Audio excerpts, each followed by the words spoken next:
네, 속보를 하나 전해드리고 가겠습니다. 에디슨 모터스의 쌍용차 인수가 공식적으로 무산이 됐군요. 쌍용차가 계약 해지를 통보를 했습니다.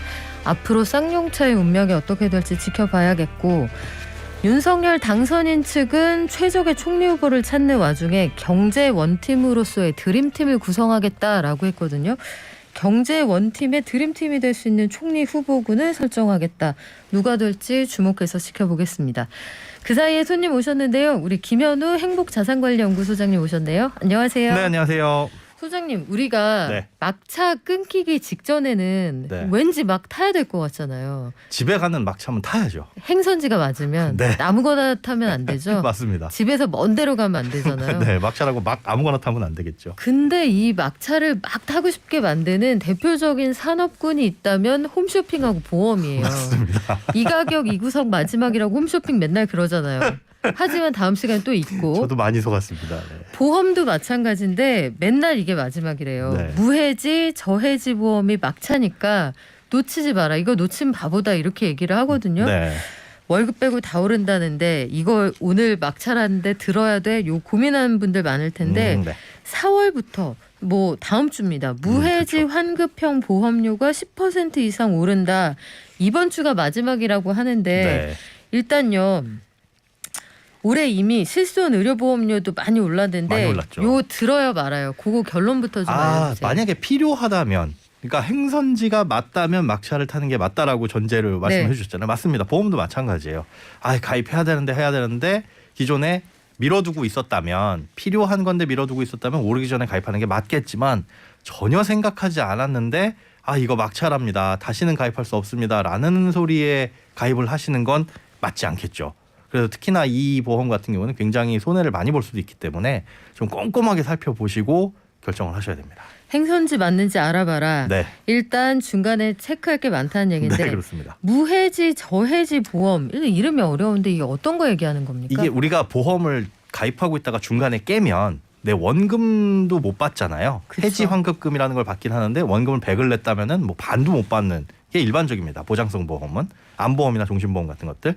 그런데 무해지, 저해지 환급형 보험은 그거보다도 해지 환급금이 더 적은. 무해지 환급형 보험은 아예 없거나 저해지 환급형 보험은 조금 덜 주거나 뭐 이런 식이거든요. 대신에 보장은 똑같고 보험료는 쌉니다. 보장 똑같이 해주는데 중간에 깨면 페널티가 커요.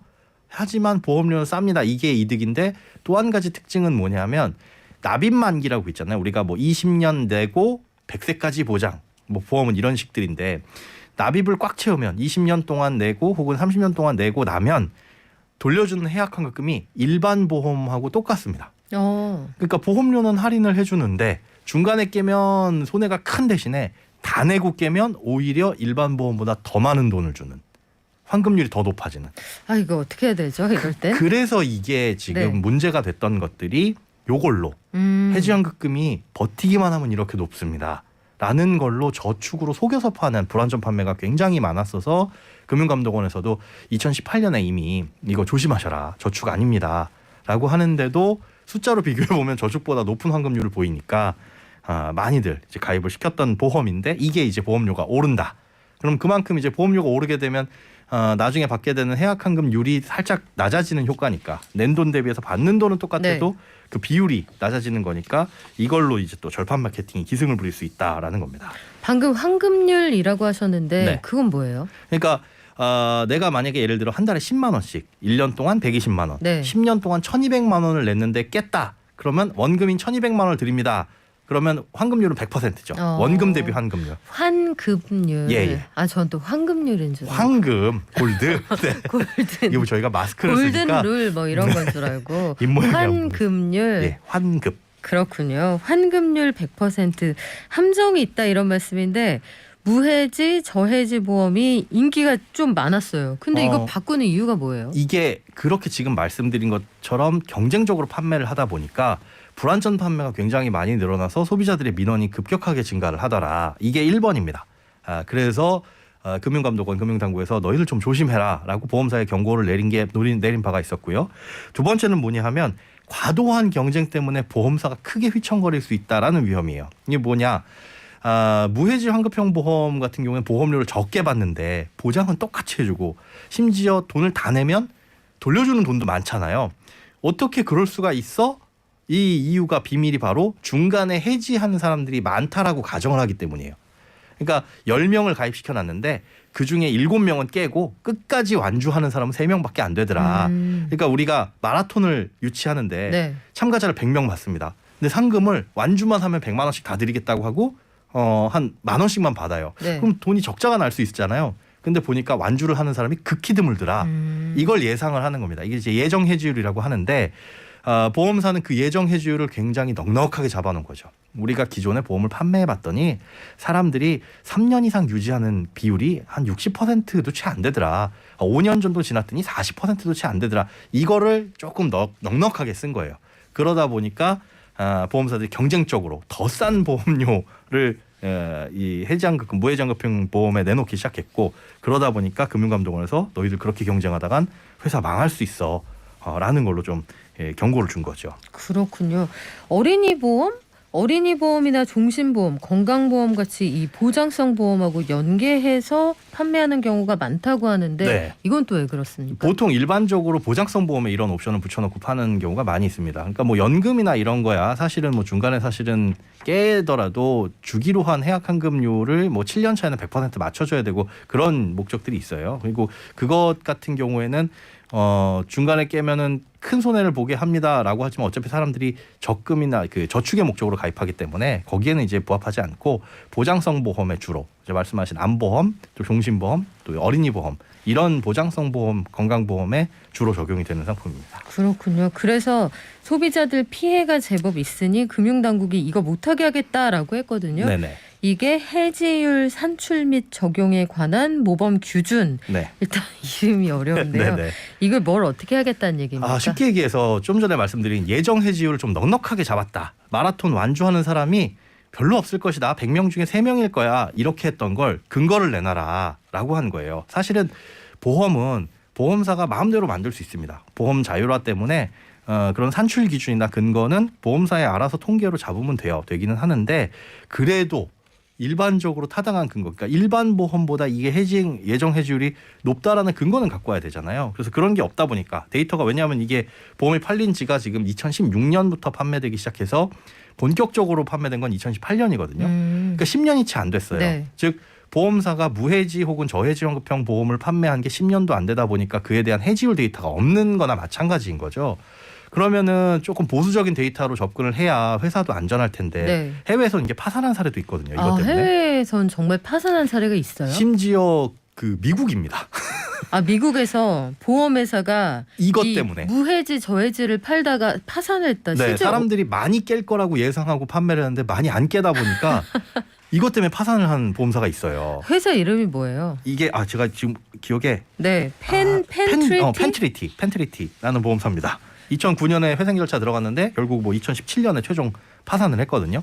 이게 우리나라도 이럴 수 있다라는 건데 그러다 보니까 실제로 너무 낮게 판매하는 걸 보험사에서 기준을 세우는 겁니다. 금융감독원에서 예정 해지율에 대해서 사람들이 해지 환급금이 적으면 적을수록 덜 깰 것이다. 당연하죠. 깨봐야 돈이 안 나오니까. 그리고 납입 기간을 다 채워갈수록 당연히 안 깰 것이다. 그러니까 좀만 버티면 많은 돈을 주니까. 그래서 그런 것들을 반영을 해라라고 일종의 가이드라인을 주는 게 이번에 이제 모범 표준 규준이라고 보시면 됩니다. 그렇군요. 소비자들도 이게 그 중간에 장애물이 있다는 거 알려주고 네네. 보험회사도 과당 경쟁을 통해서 그 채산성이 너무 떨어지면 어려워진다 이런 그렇죠. 거에 대한 지적을 한다는 건데 영업 일선에서는 항상 이렇게 하면 안 됩니다 하는 게 여기까지 전달이 잘 안 된단 말이에요. 그렇죠. 예컨대 일명 막차 이번 주가 마지막입니다. 오늘이 마지막입니다. 이렇게 가입을 독려해요. 네네. 이런 것들은 그러면 이렇게 확 마음이 동하시면 안 되겠네요. 안 되는데 지금도 아마 방송을 듣고 저 지금 이거 권유받아가지고 지금 할까 말까 고민 중인데요. 네. 라고 하는데 정말 고민이 되실 수도 있어요. 왜냐하면 이게 그렇다고 해서 나쁜 상품이냐 그건 아닙니다. 끝까지 유지를 하게 되면 실제로 일반 보험보다 훨씬 더 해약환급금의 비율도 높고 그다음에 보험료도 싸니까 나는 보험 안 깰 거야. 어차피 이거 평생 가져갈 생각으로 가입하는 보험이야 혹은 납입 만기까지 나는 그 돈 없어도 될 정도로 충분한 여유 자금 있어 하시는 분들은 가입해서 나쁠 거는 없거든요. 그런데 그런 상황에서 고민이 되시는 분들은 이번 주까지가 사실은 한계잖아요. 네. 그래서 사람들의 마음을 흔드는 게 절판 마케팅이고 이번 주까지이기는 하나 한 번의 기회가 더 있기는 합니다. 뭐냐면 우리가 보험을 가입하고 단순 변심에 의한 반품을 청약철회라고 하거든요. 그게 30일 정도 길게는 이 정도의 여유 기간이 있어요. 그래서 심사숙고하시고 그래도 나는 모르겠다라고 한다면 일단 가입해놓고 30일 동안 다시 한번 고민을 하실 기회도 있으니까 또 너무 급한 마음에 덜컥 그런 것들은 좀 지양하시기 바랍니다. 그런데 보험회사들이 네. 일각에서는 보면 제도를 변경하는 거 좋다. 그런데 이게 시장의 자율성을 지나치게 저해한다. 그렇죠. 너무 감나라 배나라 하는 거 아니냐 이런 반응도 있거든요. 맞습니다. 그거 어때요? 아까 말씀드린 대로 보험 자율화 여기에 이제 위배되는 어긋나는 거거든요. 그러니까 보험은 보험사가 마음대로 만들어서 시장에서 경쟁력을 갖춰라. 그래서 소비자들에게 유리하게끔 만들어라고 하는 취지가 보험 자율화인데 이거에 어긋난다라는 거죠. 왜 우리가 우리 보고 마음대로 만들어서 판매하게 해놓고서는 사실은 보험료를 싸게 하는데 싸게 하지 못하게 만든 거잖아요. 너무 너희들 싸게 하면 회사 망할 수 있어라는 거기 때문에 그래서 그거를 이제 건드리고 문제는 이제 불안전 판매는 판매 단계에서 잘 모르고 가입한 것이 문제가 되는 것이지 제대로 알고 가입했으면 그거는 문제가 될 것이 없다. 상품을 어떤 식으로 활용하든지 간에 뭐냐면 이게 저축성 보험은 아님에도 불구하고 네. 저축성으로 활용하도록 속여서 판매하는 게 문제인데 그거를 저축성 보험이 아님을 알고 아니지만 내가 보장성 보험인 걸 알지만 저축으로 활용할 거야라고 해서 가입하는 사람들까지 그 권리를 침해하는 건 맞지 않다라는 목소리도 물론 있습니다. 근데 문제는 그건 일부일 뿐이고 대부분의 많은 피해자가 생기기 때문에 이걸 이제 규제를 하는 거라고 볼 수가 있거든요. 그래서 어쨌든지 간에 정보의 비대칭성 때문에 오는 문제라서 이런 게 완전히 해소되지 않으면 이런 규제들은 어느 정도는 필요할 수밖에 없다 이렇게 생각이 됩니다. 이 와중에 어린이 보험 시장의 경쟁이 되게 치열하다고 하거든요. 네. 그 최근 들어서는 막 우리 귀한 자녀를 위한 그렇죠. 보험 이런 게 또 유명하신 분들이 나와서 광고를 많이 하시는데 네네. 어린이 보험 시장이 그만큼 유망해서 그런 건가요? 이게 보험을 지금 사실은 가입 하나도 안 하신 분들은 거의 찾아보기가 어렵죠. 없죠. 정말 보험을 싫어하시거나 아니면 어디 지병이 있으시거나 이런 분들 아니면 대한민국 사람들 웬만하면 보험 한두 개씩은 가입을 하고 계실 거예요. 네, 사실 궁금하긴 해요. 보험회사 직원들도 과연 그렇게 많은 보험에 가입했을 건가? 많이는 아니겠지만 어쨌든 가입은 했을 겁니다. 네. 뭐 하다못해 실손보험은 거의 이제 국민보험이라고 부를 정도니까요. 그러다 보니까 사실은 보험회사는 포화 상태예요. 이 사람이 갖고 있는 보험을 추가로 가입하려면 돈이 우리가 월급이 무한정 늘어나는 건 아니니까 기존 걸 깨고 가입시키거나 아니면 소소한 보험밖에는 가입시킬 게 없는데 새로 태어난 아이는 정말 최고의 고객이죠. 무한정 네. 열려있는 시장이네요. 맞습니다. 네. 건강보험뿐만 아니라 이 아이가 나중에 자라서 자동차 보험을 가입할 수도 있는 거고 뭐 다른 보험도 화재보험도 가입할 수가 있는 거라서 어렸을 때부터 가입을 시켜놓으면 잠재적인 고객으로 쭉 끌고 나갈 수가 있다라는 계산이 쓰는 거죠. 특히나 이제 자녀보험, 어린이보험은 엄마 아빠가 사랑으로 가입시켜주잖아요. 네. 그러다 보니까 잘 안 깹니다. 그렇죠. 엄마 아빠의 보험은 깨더라도 우리 자녀의 보험은 안 깨는 이제 나중 순위가 되는 게 일반적이거든요. 그러다 보니까 보험사들이 이 시장을 공략하려고 굉장히 노력을 하고 있기는 합니다. 장기적으로 유지가 된다는 보장이 되어 있으니까 네. 어린이 보험에서 그런데 배타적 사용권이라는 부분이 있다고 해요. 네. 배타적 사용권이 왜 보험회사에서 등장을 하죠? 이게 일종의 특허이거든요. 그런데 이제 보험이라는 게 어린이 보험이라는 게 대동소이해요. 어떤 보험을 보더라도 이 특이하게 명칭만 살짝 다를 뿐이지 사실은 다 똑같고 경쟁력이랄 게 별로 없습니다. 그러니까 보험료가 조금 싸냐 비싸냐 정도 아니면 보험회사가 얼마나 유명하냐 정도가 부모님들의 판단 기준이 되는데 그러다 보니까 사실은 뭐 돈이 좀 자본력이 있는 좀 대형 보험사들이 많이 광고를 하고 그게 마치 좋은 보험처럼 인식이 되잖아요. 근데 그런 사이에서 차별력을 갖기 위해서 일종의 특허권을 취득하는 게 이제 배타적 사용권이라고 보시면 돼요. 그래서 특별하게 어떤 보장을 우리가 새로 만들었습니다. 새로 만들었으니까 다른 보험사는 쓰지 못하도록 일정 기간 막아주세요 하는 게 배타적 사용권인데 이런 것들을 취득해가지고 해당 보험사의 경쟁력으로서 활용을 하는 거죠. 그렇군요. 이게 부모님들 관심이 클 것 같은데 네.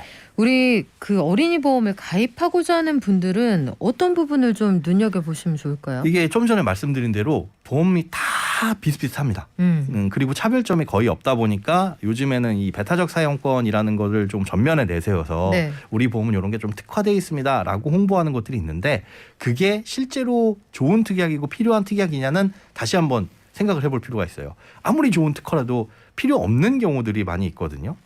그래서 예를 들자면은 그런 겁니다. 지금 뭐 배타적 사용권을 획득한 거는 아니지만은 뭐 특별히 이 학교 폭력을 당하게 되면 위로금을 지급해 드린다라는 거는 요즘에 학교 폭력 이런 것들 심각하긴 하잖아요.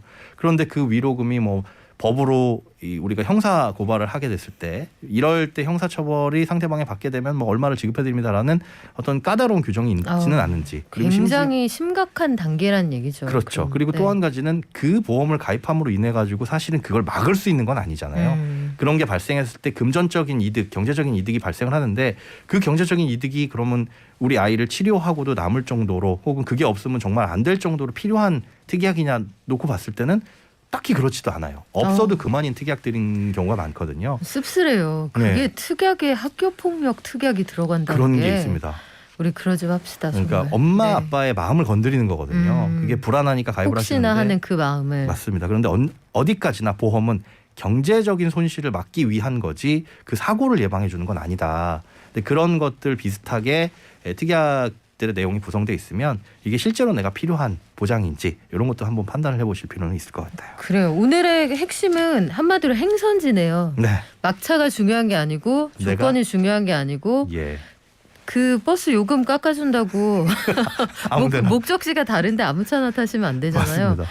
행선지가 정확히 내가 가고자 하는 곳이냐 그거 확인해 보라는 말씀으로 이해를 했습니다. 네, 지금까지 행복자산관리연구소 김현우 소장이었습니다. 고맙습니다. 네, 고맙습니다.